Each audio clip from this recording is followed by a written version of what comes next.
All right. Hello and welcome to another Expert Insight interview. My name is John Golden from SalesPop, online sales magazine, and Pipeliner CRM. Joining you as usual from San Diego. And today I'm joined by Shauna Elliott, who is in Oklahoma. How are you doing, Shauna? I'm good. Thanks for having me, John. Absolutely. And Shauna is the author of this great book, Create Value as a Senior Leader, Effective Strategies to Retain Employees, Increase Engagement, and Achieve Your Organization's Goals. And this is a great subject to talk about because let's face it, like senior leaders are going to be the ones who are going to have to pull us out of this crisis and, you know, get everybody back on track and then drive on to success in what has been probably the strangest collective global experience I think anybody's ever had. So Shauna, so senior leaders, what is it that's on their shoulders and how do they need to approach it? Because let's face it, we all take our cues from senior leaders at the end of the day. Yes, you're absolutely right. And unfortunately, now more than ever, senior leaders need to be able to show up and lead, and yet they're doing so after 100+ days of trying to manage crisis for their organization. And unfortunately, a lot of senior leaders are tired, and the resiliency and the resilience muscle is fatigued, to say the least. And they're going to have to show up, unfortunately, for I think the best and their greatest work, which is lying ahead of them, which is emerging from crisis and pulling their organizations out and forging their way forward in the next normal. Because I think we're going to be seeing a few more waves, unfortunately, is what's being predicted in terms of COVID round 2, 3, or whatever comes next with respect to what's ahead, perhaps even politically. Yeah, and I think the thing is, right, I mean, the tough thing on senior leaders is that in many ways they really have nothing to draw on when it comes to this. This is completely as new to them as it is to anybody else. So part of it is, I think, is you know, it's obviously reassuring people, but it's also not pretending that you have all the answers. Correct. Absolutely. And unfortunately, in some organizations right now, senior leaders are in their offices not knowing what to do next, thinking they need to have the answers, thinking they need to be out saying this is, you know, the solution to whatever problems that are occurring.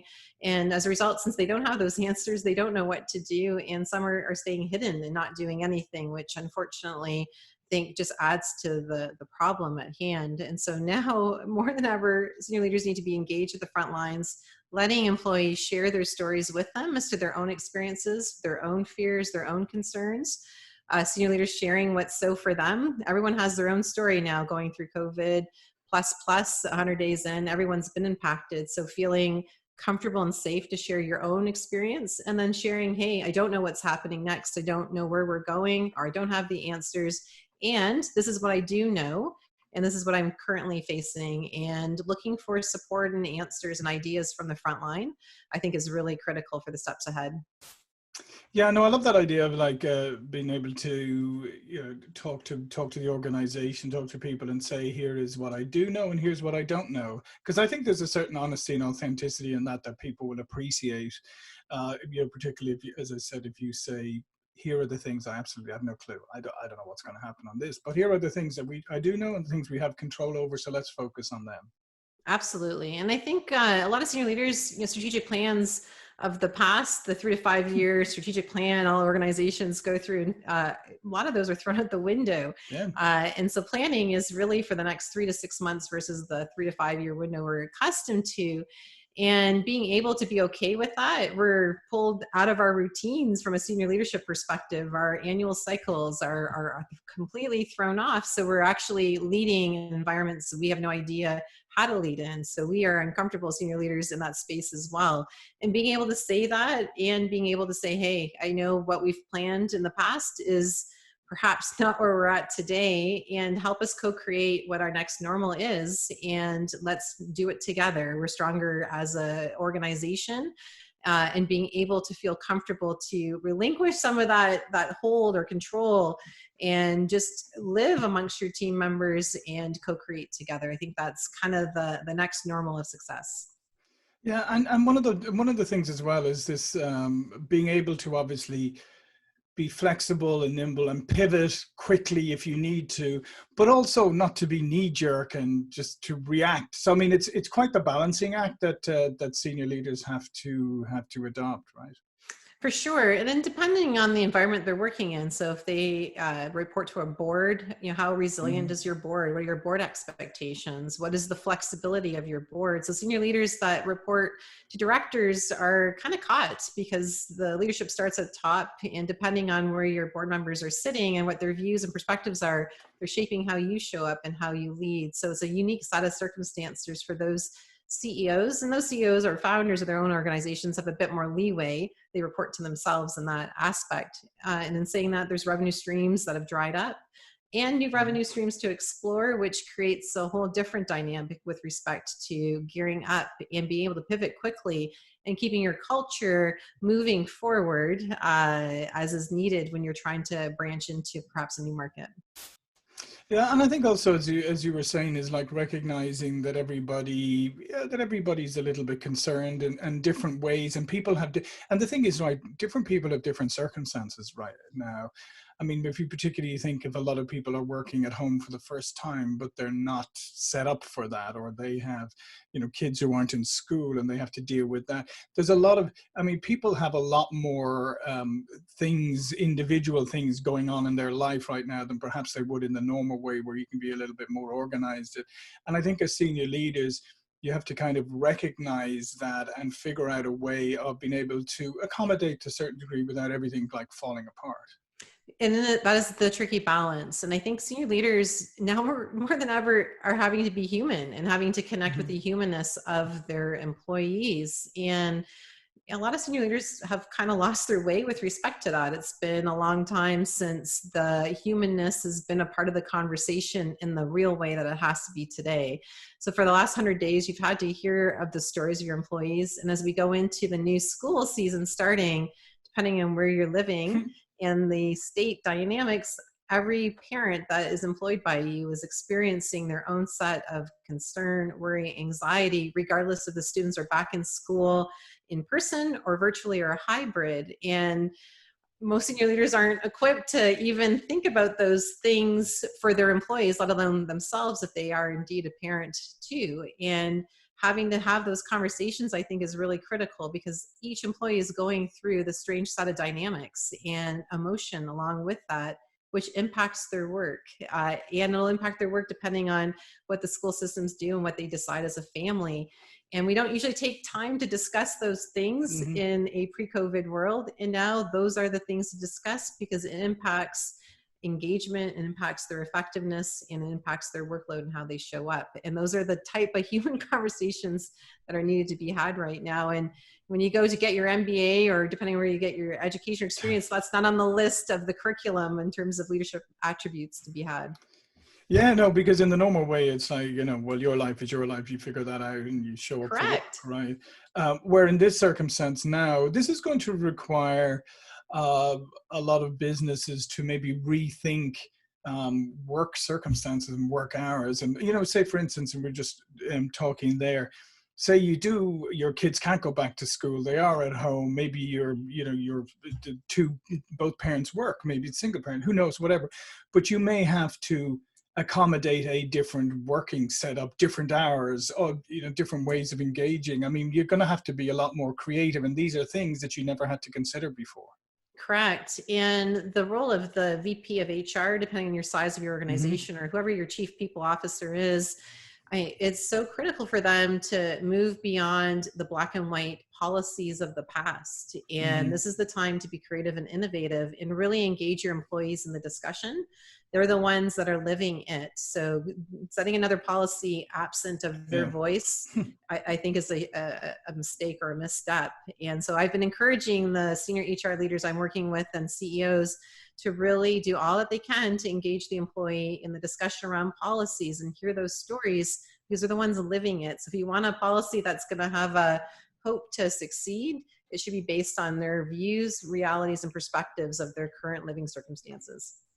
Yeah, and the reality is that if you do engage with people and work with them and find ways that can accommodate both the company and the individual, you are more likely to get more buy-in, more loyalty, harder work. I would say even, somebody's even going to go out of their way to prove that they're even more effective once you accommodate them. So there's a lot of upside for it on both sides of it if you're willing to get creative. Correct. I think it's nothing but upsides in that scenario, with the exception of maybe the senior HR leaders or CEO's view of the effort that needs to be expended to do just that. And the guidance I've been giving is this is the work of the moment. I think there's nothing else that's more important to spend time on than engaging with your employees and experiencing their environment and engaging them in the discussion of how we go forward. To me, there's no other work that's more important to do but that. Yeah, I mean, and to your point, I mean, I think, your 4,500 page HR manual is wonderful and all of that, but you can probably throw it out the window right now. I agree, absolutely. But and that is a complete abandonment of the philosophy of the HR leader. Sure. I've been a VP of HR, so I can recall those days around policy, form, and function, and having to adhere. And that is not today's environment. And so a shift for those HR leaders to abandon what they've known to be true in the past for this unknown, knowing that there still has to be some boundaries and guidance, sure, is really uncomfortable for them. And the ones that can release it and go with the flow and just focus on the humanness for the next 6 to 8 months, I think keeping that at the forefront will lead to a successful organization and keep their culture moving forward. Yeah, and I think that's an important point, though, that you make there is the idea. I think it becomes easier if you think, okay, this isn't forever. Nothing is forever. Right? I mean, this pandemic isn't forever, hopefully, but nothing is forever, and we're talking in increments of 3-6 months. So figure out how to get through the 3-6 months, and maybe then after that you can start to look at things becoming a little bit more like they were before, whatever, or maybe not, but. Just be flexible in thinking that nothing is forever. You're talking about how to get through the next 3, 6, 9 months. Correct. And I think when we get through it, it's looking at what went well and what can we incorporate that did go well into our new normal, our next normal. And knowing that there's been amazing things learned from this, there's been some downsides as well, but pull from the upsides and incorporate that into whatever is next. And it's amazing if you're able to do that, what can come from that, as opposed to just reverting back to what was in the past. I think we've long past that stage where whatever's in the past is no longer going to serve into whatever future is next. Yeah, there's going to be some things that endure and some things that need to change, and it's just a question of identifying which are the things that that can endure from the world before, and which are the things that got to change. I like the way you're using the phrase "next normal" because new normal drives me crazy. That phrase.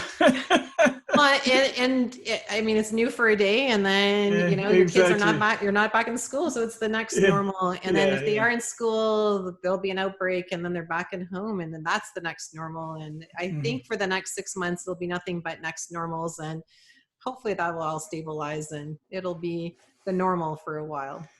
Yeah, and it's good. And I mean, in many ways, it is going to really shake out and show who the leaders are who are maybe equipped for the world as it's going to be over the next while, and probably for a long time. I mean, sorry, let's get sidetracked. But there's one thing I was thinking of recently is, even since I've been in the States, like I've been here like 23 years, right? And I came in during the dot-com era. So I've experienced the dot-com boom and bust, 9/11, the financial crisis, now the COVID.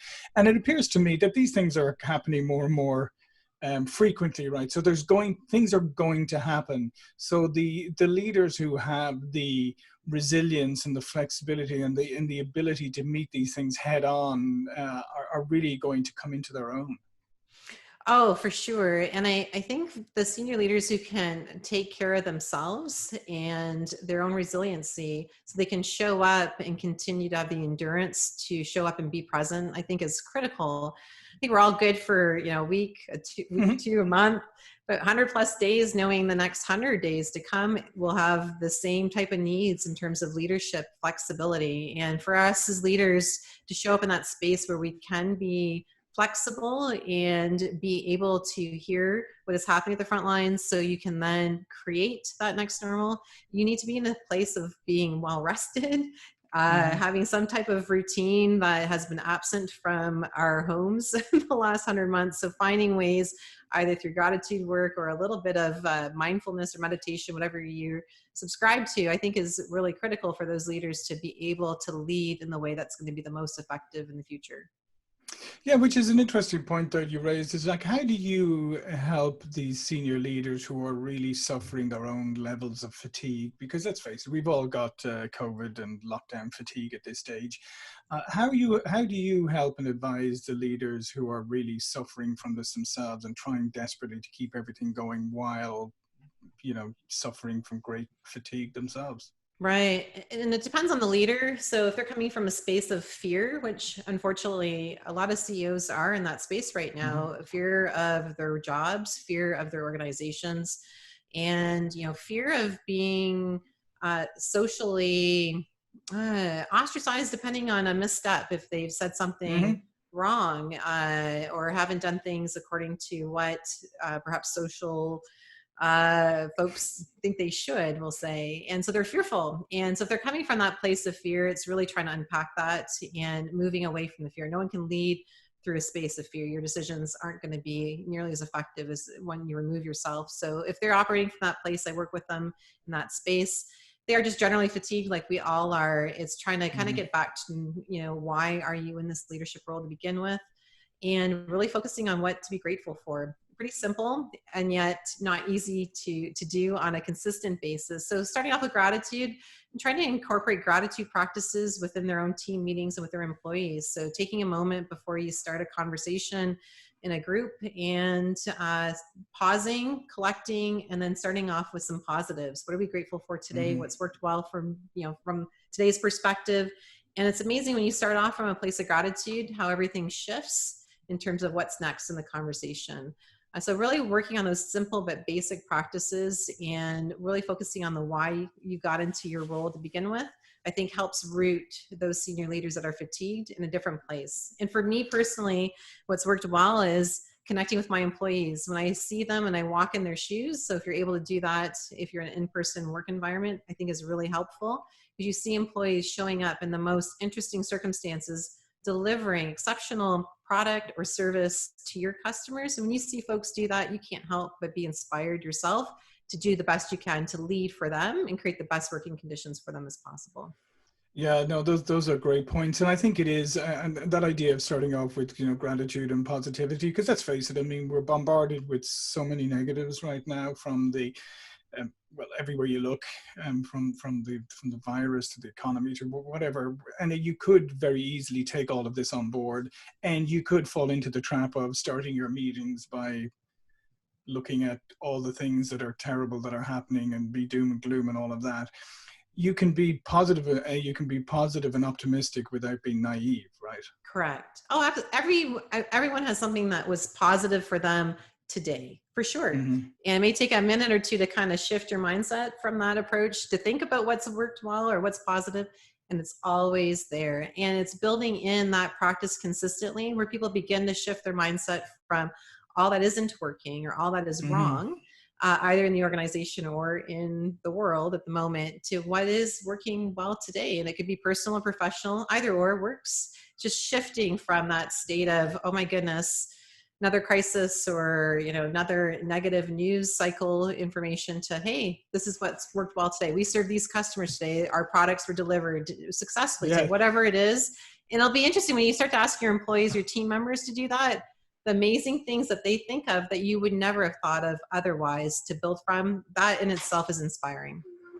It is, and sometimes it's to celebrate, as you say, to celebrate that you got through another day, another week, things are still moving forward. I mean, there's a lot of great things to celebrate.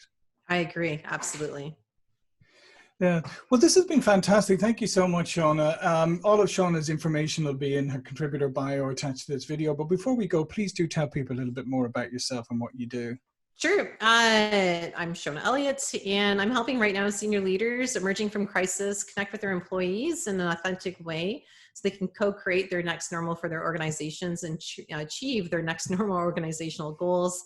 You can find me at www.shonaelliott.org, and happy to hop on the phone with anyone who is feeling a need to build up their resiliency muscle. Yeah, and your book, Create Value as a Senior Leader, that was published in March of this year. Yeah, Right? it's on Timing. Amazon, and it'll be released in bookstores in April and audio, I believe, in January. Excellent. There you go. Timing, though. I mean, think of it. It was quite prescient. The book. Yes, absolutely. When I wrote it last fall, I obviously did not know a pandemic was on its way, and I have 15 years of pandemic experience in the healthcare sector, so I did not think to include that in my book, but certainly in my revised introduction, that'll be a key highlight. That's fantastic. All right. Well, listen, it was great having you with us today. My name is John Golden from SalesPop Online Sales Magazine, Pipeliner CRM. See you all for another expert interview really soon. Thank you.